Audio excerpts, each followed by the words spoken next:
Claire?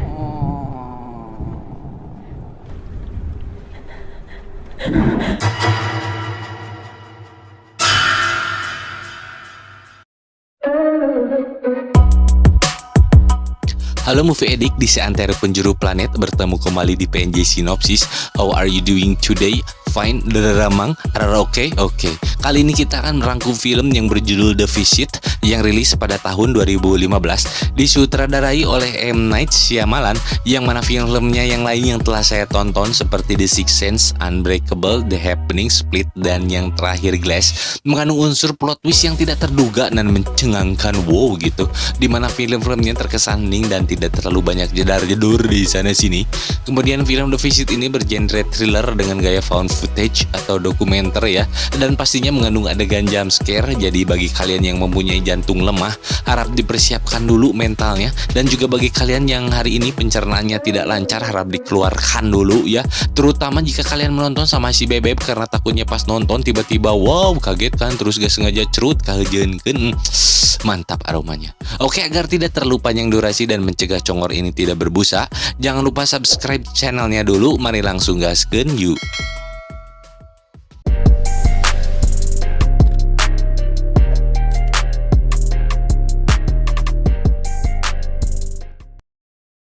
Cerita diawali di mana seorang wanita yang sedang bercerita di depan kamera bernama Loretta. Ia menceritakan tentang kehidupan di masa lalunya, yang mana saat itu ia masih 19 tahun di masa SMA. Ia jatuh cinta kepada gurunya, namun orang tua Loretta tidak setuju.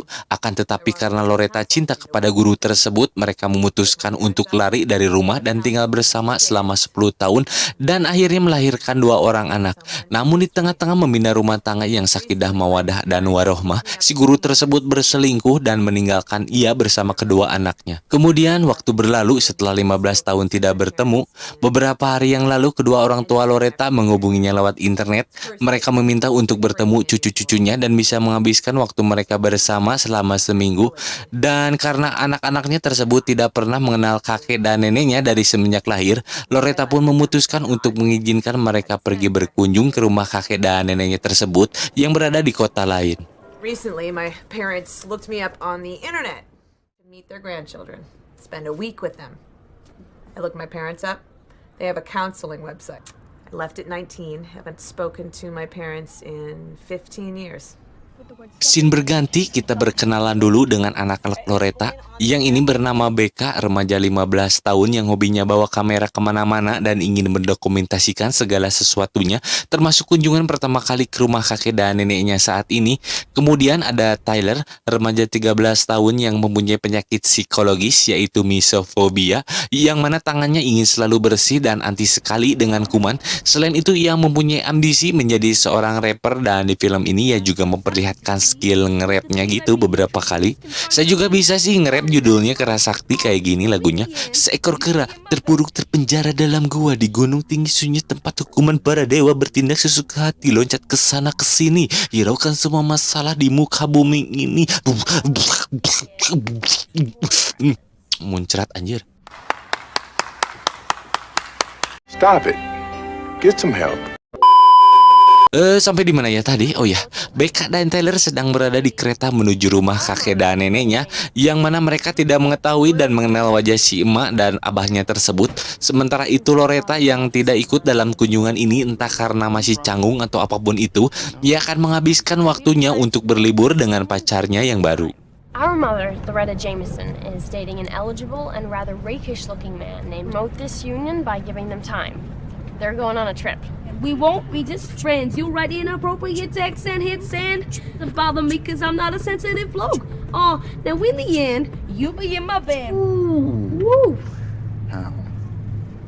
Setelah sampai di sana pada Minggu pagi, mereka kemudian disambut dengan hangat oleh neneknya yang bernama Mary dan kakeknya bernama Frederick. Sesampai di rumah itu, kakek dan nenek mereka juga terlihat ramah.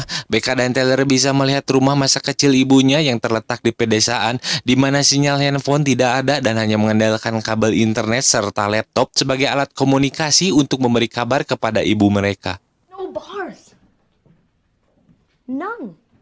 This is gonna be a great week. By the way, there's mold in the basement. We don't want you guys to get sick. pineapple upside down cake. Ho! Surprise, confused, or make me sick for heaven's sake when a Hawaiian go with a balance disorder city. Yeah. Walmart sales associate's going to be on the world's largest cruise ship. Papa! What's in the shed, Becca?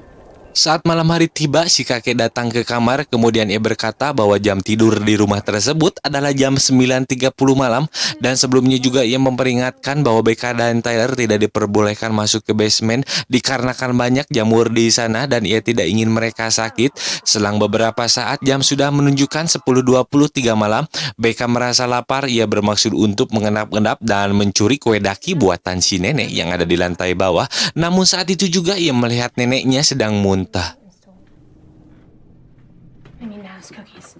I'm gonna turn a personal addiction into a positive cinematic.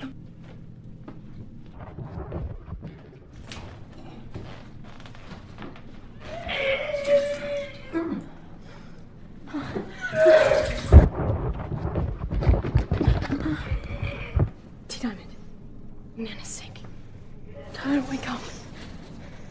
Keesokan pagi saat itu Becca dan Tyler bermain petak umpet di kolong rumah tersebut, yang mana katanya dulu ibunya juga suka bermain di tempat itu. Masing-masing dari mereka membawa kamera untuk didokumentasikan, dan pada saat mereka tengah bermain, tiba-tiba Becca?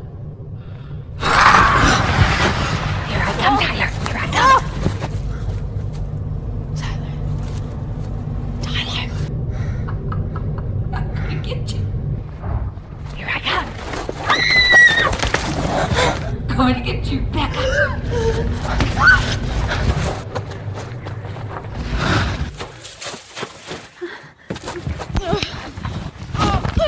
tiba-tiba muncul nenek mereka yang entah dari mana ternyata ikut serta juga dalam bermain petak umpet, dan di sini kita bisa melihat dedikasi si nenek ini dan passionnya juga yang tinggi dalam bermain uucingan gitu ya. Karena setelah selesai bermain, roknya sampai tersingkap dan terlihatlah bujurnya yang masih terlihat glowing. Wow. I'm making chicken pot pie.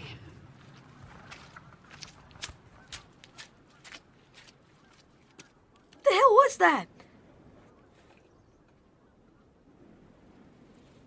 Setelah itu seseorang mengetuk pintu. Ia mencari kakek dan nenek mereka, namun sayangnya sedang jalan-jalan keluar. Ia mengaku sebagai dokter di rumah sakit jiwa setempat, di mana kakek dan neneknya menjadi seorang relawan dan membuka konseling untuk pasien di rumah sakit tersebut. Ia menanyakan kabar kakek nenek mereka yang seharusnya menggelar konseling beberapa hari yang lalu. I tried calling. I just want to make sure everything was okay. They were supposed to volunteer a few days ago. I'll tell them. Nice to meet you.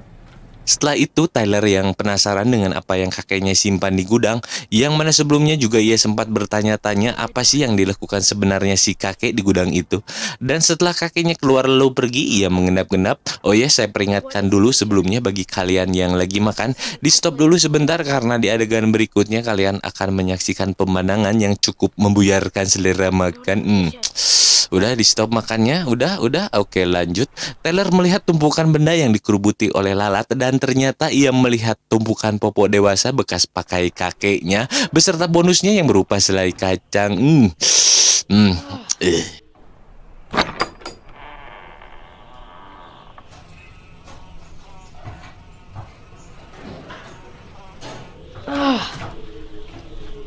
Smells like ass in here.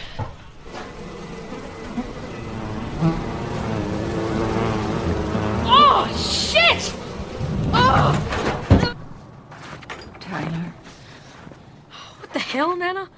Setelah kejadian itu, si nenek menjelaskan kepada Tyler bahwa kakeknya sudah tidak bisa menahan PUP karena sudah tua, dan juga jangan merasa kecewa kepadanya. Tak lama, Becca dan Tyler diajak berkeliling kota bersama si kakek. Mereka kemudian dibawa ke sekolah SMA di mana dulu ibunya bersekolah. Namun saat di sana, si kakek merasa ada orang yang mengikuti, tapi sebetulnya tidak. Yang mana orang tersebut hanyalah orang yang lewat saja.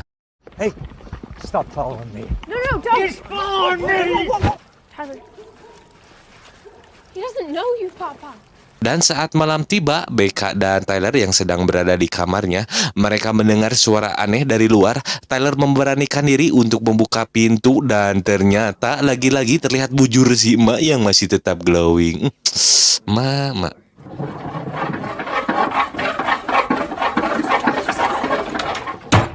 Jesus, Becca, I'm blind. Keesokan hari, Becca bertanya kepada si kakek tentang kejadian malam-malam sebelumnya di mana nenek sedang muntah, dan kakek pun menjawab bahwa nenek mengidap salah satu penyakit orang tua, yaitu demensia atau pikun ya, yang disebut Sundown Syndrome, di mana yang pada intinya penyakit tersebut akan kambuh pada malam hari. Kemudian Tyler dan Becca yang sedang FaceTime bersama ibunya, namun kali ini si Loretta tidak bisa melihat wajah mereka karena sebelumnya laptop yang mereka pakai tidak sengaja terkena tumpahan adonan kejo oleh si nenek sehingga menutupi kameranya, dan mereka pun curhat kepada ibunya tentang kakek nenek mereka karena merasa curiga oleh kelakuannya. Ned and Pop Up are acting strange. What problem is this? One. Papa wears diapers and he keeps them in an outhouse, and Nana walks around at night without her clothes, and Papa thinks strangers are following him. Have this call. You're old, Tyler. Setelah beberapa saat, Becca membantu neneknya untuk bersih-bersih di dapur. Tak lama si nenek meminta Becca untuk masuk ke dalam pemanggang dan menyuruhnya untuk membersihkan pemanggang tersebut. Nah, ini nih yang bikin tegang. Karena pada saat saya menonton filmnya, terutama di adegan ini yang membuat saya menjadi harap-harap cemas gitu. Karena tadinya saya kira si Becca akan dipanggang, namun ternyata tidak. Tapi yang menarik adalah adegan ini yang terlihat tidak terlalu penting gitu ya, tapi bisa merangsang kecurigaan sehingga menimbulkan efek-efek ketegangan yang semakin kentara. Anjir, kentara. Menarik kan? Enggak sih, ya udah lanjut. Would you mind getting inside the oven to clean it? All the way in. Get farther in there. Are in your movie. Kemudian Becca yang sebelumnya telah meminta si nenek untuk diwawancara mengenai masa lalu ibunya, namun tiba-tiba ia bertingkah aneh dan seperti kesurupan, entah kesurupan jurik jarian atau mabuk aibon gitu, karena ia menggeleng-gelengkan kepala seperti orang gila. Saat malam kembali tiba, ketika di kamar, mereka mendengar lagi suara berisik dari luar, dan seperti sebelumnya Tyler membuka pintu, namun kali ini mereka melihat neneknya sedang lari ke sana kemari.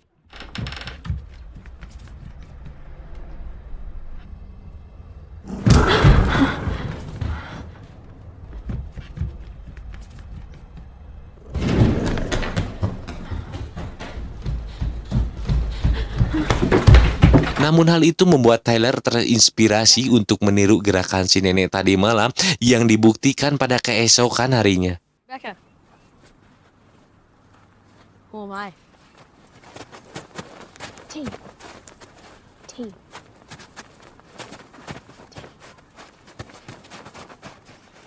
Kemudian seseorang datang, ia bernama Stacy. Ia menanyakan kakek dan neneknya yang kebetulan sedang keluar. Stacy adalah bekas peserta konseling, namun kali ini ia membawa kulub sampel untuk diberikan dan bermaksud memeriksa keadaan apakah kakek dan nenek baik-baik saja. Karena sebelumnya ada janji temu beberapa hari yang lalu, namun kakek dan nenek tidak kunjung datang. Stop by on Saturday, but they never showed. Natural. Okay, never mind. Lanjut pada adegan ketika Becca dan Tyler sedang memasang kamera di tempat tersembunyi. Hal ini dilakukan karena Becca sebelumnya melihat neneknya tertawa sendiri dan ia juga melihat si kakek sedang memasukkan senapan ke mulutnya seperti ingin bunuh diri.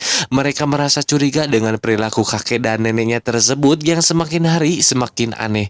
Malam pun tiba, kamera mengawasi gerak-gerik si nenek yang sedang warawiri. Namun sebelumnya saya harus peringatkan dulu karena ini adalah adegan jump scare, jadi mohon dipersiapkan dulu keberanian. Dan saat kamera mengawasi, tiba-tiba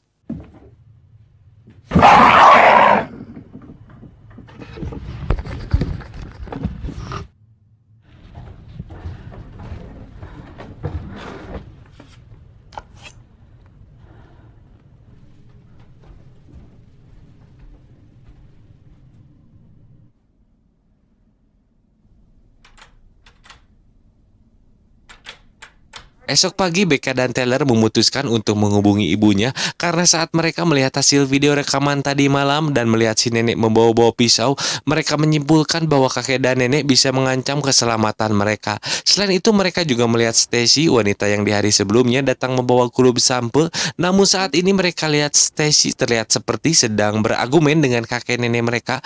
Kemudian pada saat Becky dan Taylor video call dengan ibunya, mereka meminta untuk segera dijemput. Loretta kemudian menanyakan keberadaan kakek dan nenek, dan pada saat Taylor memperlihatkan dengan laptopnya sosok mereka yang sedang berada di luar, mereka pun menjadi shock. You need to come and get us right now. What? Where are they now? They're outside. There's something wrong with Nana and Papa. I'm telling you, you need to come and pick us up tonight. Becca. They've been acting so strange, Mom. We've been recording them. Tyler, babies. I need you to listen to me very carefully. You've been staying with those people the whole time? Those aren't your grandparents.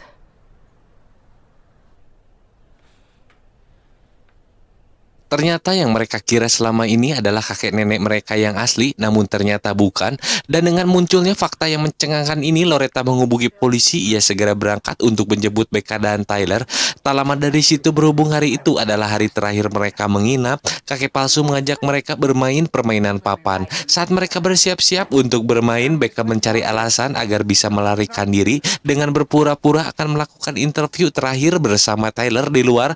Namun saat mereka membuka pintu, Becca melihat Stacy yang sudah tergulai tergantung tali di pohon, dan saat itu juga si kakek palsu mencegah mereka keluar dan menutup pintu. Diamond, Stats and I are gonna do one last interview outside and be right back. Very competitive with board games. Be warned. What is that? Pick teams. Young versus old. Ditemani dengan kue burayot yang telah mereka buat sebelumnya, saat permainan papan dimulai, Becca mencari alasan lagi dengan mengatakan akan mengambil baterai kameranya yang lain karena sudah lowbat, yang padahal ia bermaksud untuk mencari tahu ada apa di basement. Dan setelah sampai di sana, ia melihat tumpukan barang. Setelah beberapa saat, ternyata ia menemukan mayat kakek dan neneknya yang asli telah membusuk.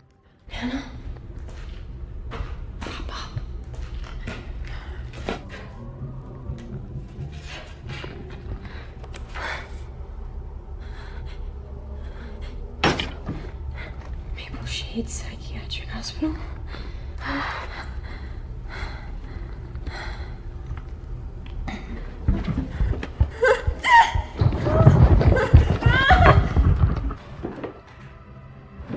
My name is Mitchell.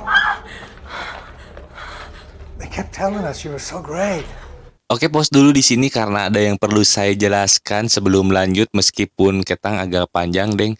Tapi ya mohon bersabar ya, tapi biar kalian yang nonton gitu tercerahkan dan tidak menggantung gitu kayak hubungan kita dulu, Beb. Mulai.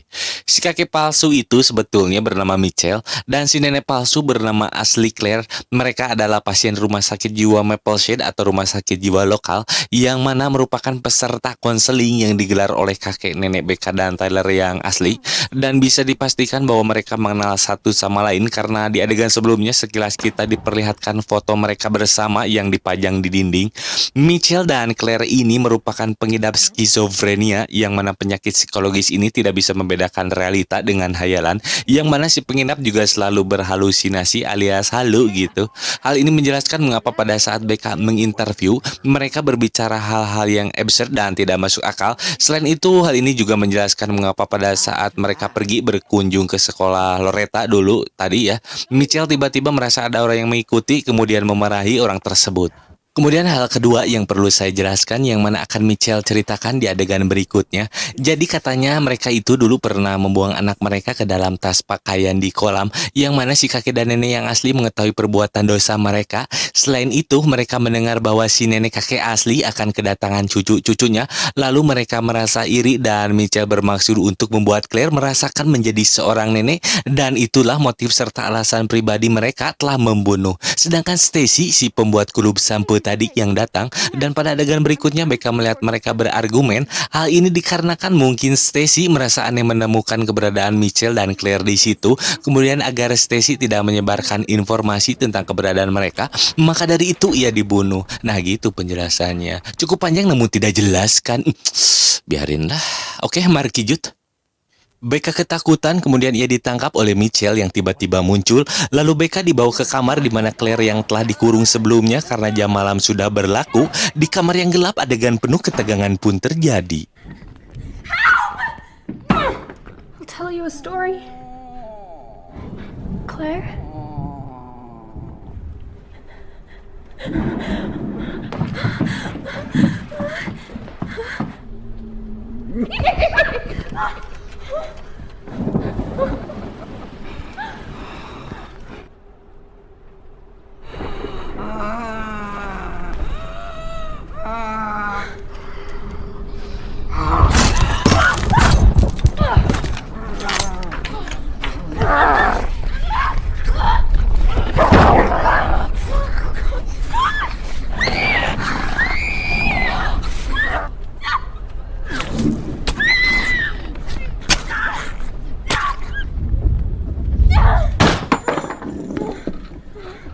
Sementara itu Tyler yang telah dipukul kepalanya, ia dibawa ke dapur dan hanya bisa diam tak bergeming karena ketakutan.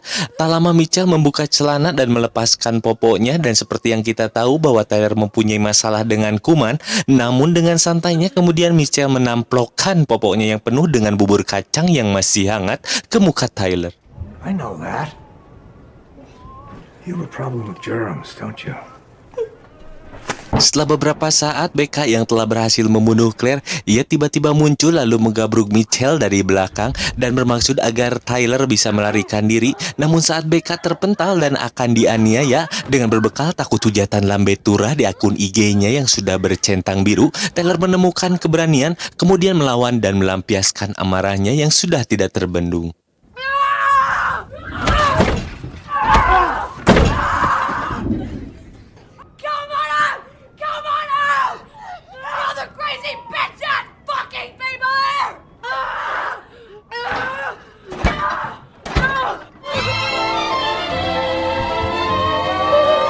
Dengan datangnya polisi beserta Loretta, Becca dan Tyler bisa selamat.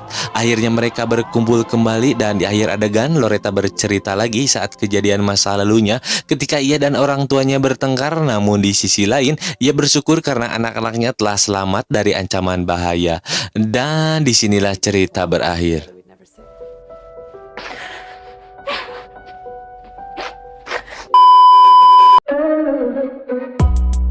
Oke, sedikit komentar saja. Menurut saya filmnya cukup seru, terutama pada endingnya yang tidak menggantung seperti film bergenre thriller pada umumnya. Film ini juga menurut saya unik karena adanya tokoh Tyler. Jadi filmnya selain tegang terus komedinya dapet lah gitu. Tapi yang jadi pertanyaan, si nenek yang umurnya sudah tua, bagaimana ia bisa ngarondang dengan energik dan cepat? Apakah dengan minum Milo atau makan biskuit agar bisa sekuat macan? Bodoh amat pikiran teuing lah. Oke, segitu saja kali ini. Terima kasih sudah menonton. See you in the next video. Salam olahraga.